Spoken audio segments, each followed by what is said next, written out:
on attaque. Je prends le micro parce que sinon je ne vais pas tenir. Bonjour d'abord, très content de vous voir là aujourd'hui. Donc on a 1 heure, mais on m'a dit qu'on pouvait déborder s'il y avait besoin. Donc on pourra peut-être déborder. Et donc du coup, on va essayer de parler d'échographie cardiaque, pas de vasculaire, parce qu'on parlait en aparté de Doppler vasculaire. Et donc l'échographie cardiaque dans la pratique d'aujourd'hui, donc où il y a des petites choses qui ont changé quand même depuis 4-5 ans. Et avant de vous laisser pratiquer, je voulais insister sur un point qui est que ce qui va compter maintenant de plus en plus, c'est la qualité des images et la qualité du recueil des images. Et donc il ne faut pas... quand on fait de l'échographie cardiaque, il faut se donner le temps nécessaire pour que les acquisitions soient de bonne qualité et ne pas laisser tout le temps qu'on a pour faire l'examen au compte-rendu. Je m'explique. Les mesures que l'on fait, elles ne seront fiables que si les images sont fiables. Et de plus en plus, les mesures que l'on fait vont être automatisées pour beaucoup d'entre elles. Et donc, pour que les mesures automatisées soient efficaces, il faut que les images soient bonnes. Et donc ça, c'est que votre responsabilité. Après, on pourra critiquer les machines si on veut, mais les machines, si on leur donne du bon matériel, elles font du bon travail. Par contre, si on leur donne du mauvais matériel, elles font du moins bon travail. Donc je fais juste un aparté, mais il y a une société là qui s'appelle US2EI qui fait toutes les mesures automatiques en 5 minutes. Donc désormais, on peut espérer que dans un avenir plus ou moins proche, on fait les acquisitions, on demande à l'ordinateur de faire toutes les mesures, il fait toutes les mesures et il vous prémâche le compte-rendu. Donc ça veut dire que là où vous passez 10 minutes à faire un compte-rendu aujourd'hui, probablement que dans 2, 3, 4, 5 ans, vous passerez 5 minutes. Donc ça veut dire que ce temps que vous avez gagné sur le compte-rendu et ce côté un peu fastidieux de tracer des ITV, tracer des volumes et tout ça, vous allez le gagner en discussion avec le patient et en qualité d'image que vous allez acquérir. Donc je pense que c'est très important. Donc je ne vais pas arrêter de le rabâcher, je pense. Et donc du coup, on peut commencer par Monsieur Le Gallo, si vous voulez. C'est le... Donc Le Gallo, vous allez voir, c'est un beau patient.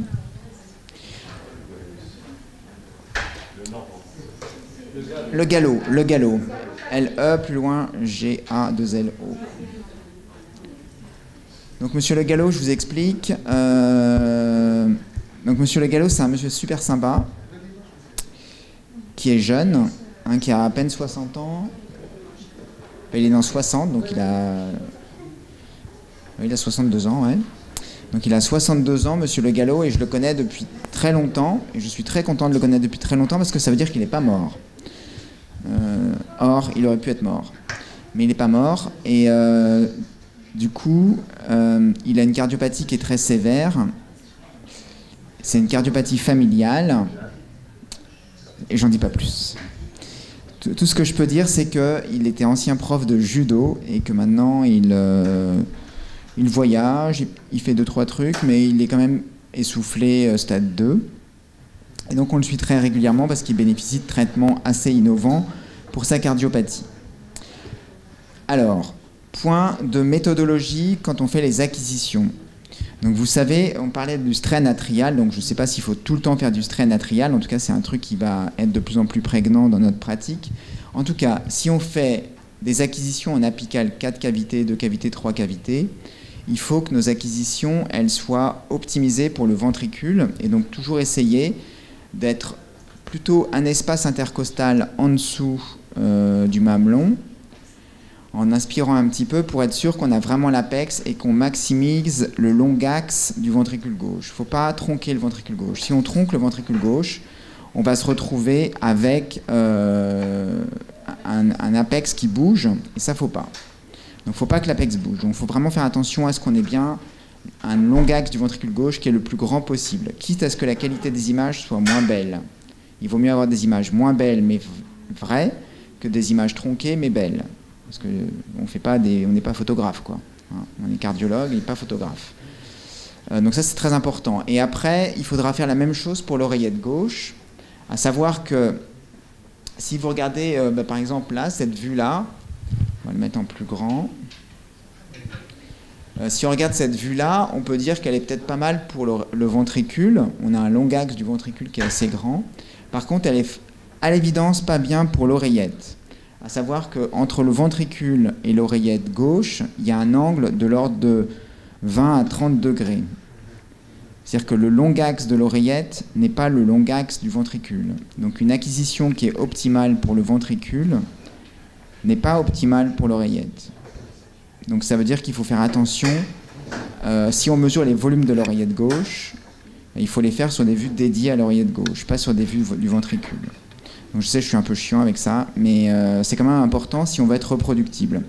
Et sinon, l'alternative, c'est de faire du 3D. Et quand on fait du 3D, je ne sais pas si j'ai fait du 3D sur ce malade-là. Non, j'ai pas, mais je vous remontrerai tout à l'heure sur le 3D, tellement c'est évident que l'axe n'est pas le même. Donc voilà, en tout cas, on fait des acquisitions optimisées. Et si on a des acquisitions optimisées, après, la vie est belle. Dans la mesure où maintenant, avec les machines à notre disposition, je vais mettre mes lunettes sinon je ne vois rien. Si là, par exemple, je pars de cette vue apicale 3 cavités, donc vous avez fait le diagnostic, je pense. Oui. Hein, donc c'est à l'évidence une amylose à transthyrétine génétique. Hein. Une amylose génétique avec un septum interatrial qui est épais, une hypertrophie ventriculaire gauche concentrique, des feuillets valvulaires qui sont épais, et on verra tout à l'heure le strain atrial, c'est juste catastrophique, et pourtant ce patient est en rythme sinusal. Comment ? Le VD est aussi hypertrophié, c'est pour ça que je l'ai pris, comme ça on pourra faire du strain VD. Et donc, du coup, on a discuté un peu en aparté, là, comme ça me donne la ligne de conduite.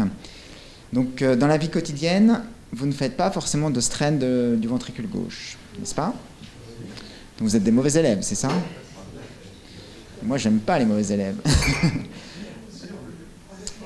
donc si vous ne le faites pas, c'est pourquoi? Ah, ça c'est un autre problème. Si on n'a pas le logiciel, c'est plus dur de le faire, effectivement.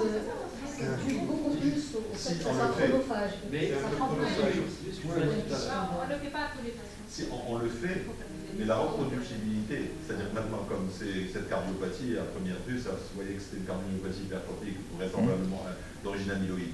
Mais dans la pratique de tous les jours, quand on n'est pas au CHU, on est dans le cabinet, on a du monde et tout, et au fait, l'apport que nous apporte le strain, avec le temps, on s'est essoufflé à le faire, et on s'est dit, finalement, la reproductibilité même, chez le même patient, au bout de 6 mois, quand on le refait au bout d'un an, parfois, il y a 3-4 points, entre moins 16 et moins 13, on peut facilement...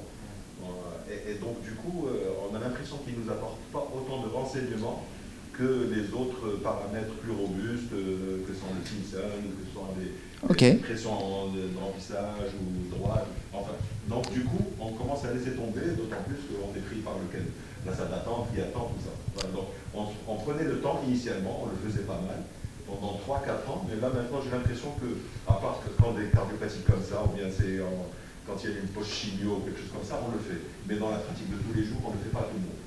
Donc je ne suis pas du tout d'accord. Mais alors pas du tout. Alors il y a des éléments scientifiques pour le justifier, de dire qu'il n'y a pas photo, hein, la variabilité d'une fraction d'éjection c'est 20%, la variabilité d'un strain longitudinal c'est 5 à 7%. Donc c'est nettement mieux de faire du strain. Mais alors en plus l'argument temps est complètement faux et on va le démontrer de ce pas. Je vous laisse faire la fraction d'éjection Simpson et moi je fais le strain. On va voir qui finit le premier. Non, le strain, oui, je suis d'accord, le Simpson peut prendre plus de temps, mais sa valeur dans l'attitude thérapeutique, enfin ce qui nous concerne, pour notre ordonnance, me paraît plus positive. Voilà, c'est-à-dire, moi je le... non, je ne suis pas d'accord. Inconsciemment parfois, le strain, quand on trouve par exemple quelqu'un qui vient dyspnéique, insuffisance cardiaque, qui sont des électrons préservés, inconsciemment on fait un strain de telle sorte pour réconforter un petit peu notre raisonnement. Bon, vous voyez, vous parlez, mais moi j'ai fini. Hein. J'ai déjà la fraction d'éjection et j'ai le strain. Hein. Donc là, vous avez perdu. Hein. Non, mais là, vous avez perdu, regardez. Mais non, mais le fait est, c'est que du coup, maintenant, avec l'intelligence artificielle, donc j'avais fait des acquisitions qui étaient à peu près correctes, j'espère. J'ai cliqué une fois, j'ai cliqué sur AFI une fois, J'ai eu le temps de vous écouter et le truc est fait. Faites-le, vous ferez pareil que moi. Et vous allez voir, vous allez avoir les mêmes valeurs que moi. Je vous laisse faire. Non, mais là, c'est l'intelligence artificielle. Oui. Ah non, mais nous, l'appareil qu'on a à nos cabinets, c'est un Infinity 50 ou 60. On n'a pas Voilà, ben... On fait pas le... On non, fait mais... les différentes acquisitions, les trois... Non, mais on peut effectivement dire qu'on ne suit pas l'évolution technologique. Mais là, en l'occurrence, là, les machines moyenne gamme et les machines... Enfin, pas que les haut de gamme, hein, les machines moyenne gamme, si vous prenez... J'étais voir sur le stand tout à l'heure, donc sur le stand, il y a le S60 et le S70, il y a le T9, enfin, qui n'est pas sur le stand, mais le T9, vous avez exactement ça. Hein. Si vous avez un Ecopack à côté, si vous prenez une station Ecopack, ce que vous avez là, pour faire le compte-rendu, c'est exactement ça. Là, c'est mon ordinateur personnel avec mon Ecopack personnel c'est pas un truc de recherche, c'est un truc normal. Hein. Vous n'avez pas vu comment le faire. Et j'ai rien fait. J'ai juste appuyé sur AFI. Ah, on appuie sur AFI. Ouais. C'est où AFI?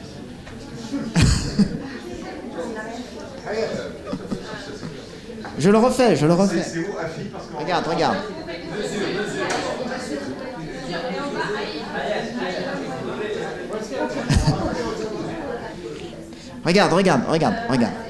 Donc tu as vu, là bon c'est la 3 cavités mais tu peux prendre celle que tu veux.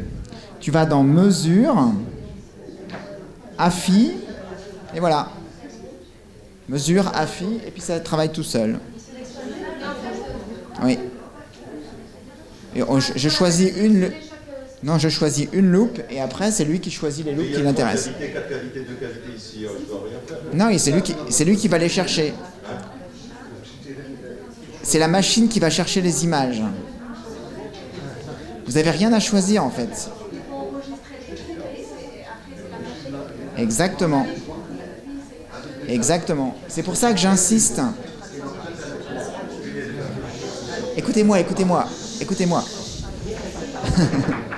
C'est pour ça que j'insistais au départ et que j'étais très chiant, mais c'est exprès. C'est que si vous faites des acquisitions qui sont correctes, des belles acquisitions 4 cavités, 3 cavités, 2 cavités, la machine les reconnaît. Si vous faites des mauvaises acquisitions, la machine ne les reconnaîtra pas et donc ça sera nul. Mais si les acquisitions sont bonnes, vous voyez, j'ai rien fait, j'ai juste appuyé sur AFI.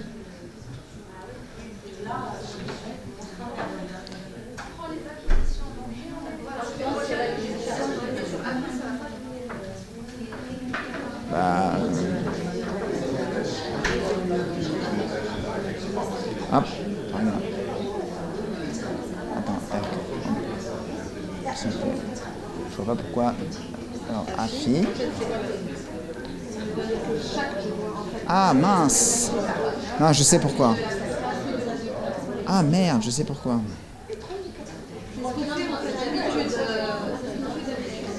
Ah, ça c'est un problème. C'est parce qu'en fait vous avez des... Non, c'est parce que il y a un problème dans le transfert des images. C'est que les images que vous avez sur les stations ne sont pas les images originelles. Vous avez des images d'ICOM. C'est pour ça que vous avez cette barre en bas. Et donc du coup ça marche pas. Ah. Ouais, il y avait un problème dans le transfert, parce que toutes les images qui ont été transférées, c'est des images d'ICOM. C'est pas des images raw d'ICOM. Donc c'est pas normal.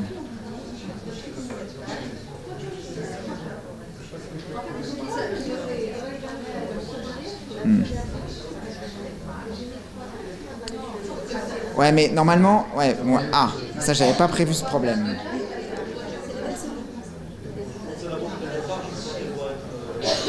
Je sais pas. Bon, là il y a un petit problème que j'avais pas anticipé. C'est qu'en fait, moi, alors, écoutez-moi, parce que c'est important. Écoutez. Donc ce que j'ai dit, vous pouvez pas le faire, parce que pour une raison simple, que je ne savais pas, mais que je m'aperçois là, c'est qu'en fait, quand on a fait le transfert des images de mon disque dur sur votre station de travail, ici celle-là, je ne sais pas pourquoi, mais en tout cas, ça a transféré des images génériques en DICOM, et non pas les images générales électriques. Et donc du coup, le logiciel ne peut pas avoir toutes les fonctionnalités sur des images d'ICOM comme il les a sur des images normales. Donc là, on aurait pu charger des images Philips ou Minerai ou je sais pas quoi. On aurait fait exactement ce que vous avez là. Par contre, si vous avez une machine General Electric et que vous transférez vos images General Electric comme j'ai fait moi sur mon ordinateur, là, du coup, c'est automatique. Mais quand on a des images d'ICOM génériques, ça ne l'est pas automatique.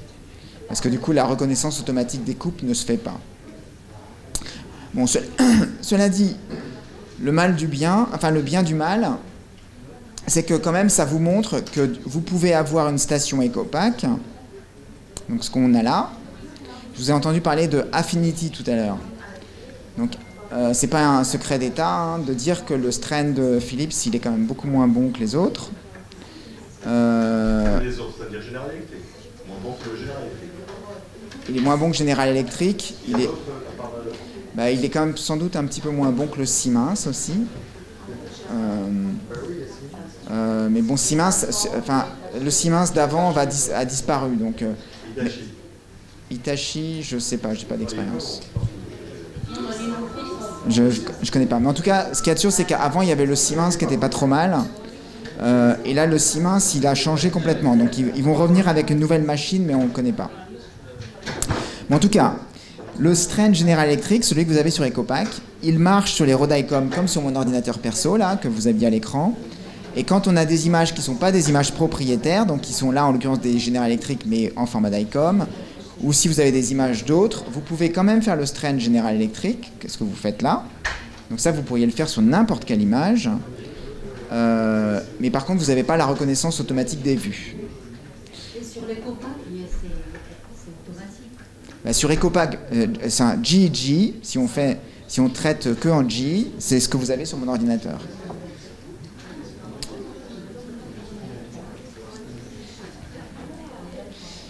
Donc du coup, je reprends, parce que du coup, je me bagarre là. Donc, pourquoi il faut faire du strain longitudinal ? Donc, il faut faire du strain longitudinal parce que ça va plus vite. Et ça, c'est sûr et certain. Ça va plus vite et c'est plus reproductible. Après, j'ai pris un cas d'école qui est une amylose à transthyrétine, donc avec une forte hypertrophie ventriculaire gauche. Et vous voyez que là, maintenant, le logiciel, il me donne et le strain global longitudinal, ici, et la fraction d'éjection. Donc, il me calcule automatiquement la fraction d'éjection. Et la fraction d'éjection qu'il a calculée là, c'est la même que je pourrais calculer si je fais... mince.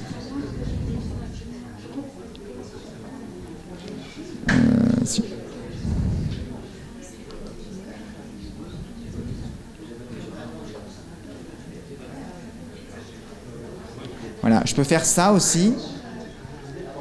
Donc là, j'ai fait auto ejection fraction. Donc là, il va me faire l'auto ejection fraction en 2 et 4 cavités et ça va être la même que celle que j'ai sur le strain. Normalement, c'est à peu près la même, ouais. Vous arrivez, excusez-moi, de réajuster quand vous voyez un peu.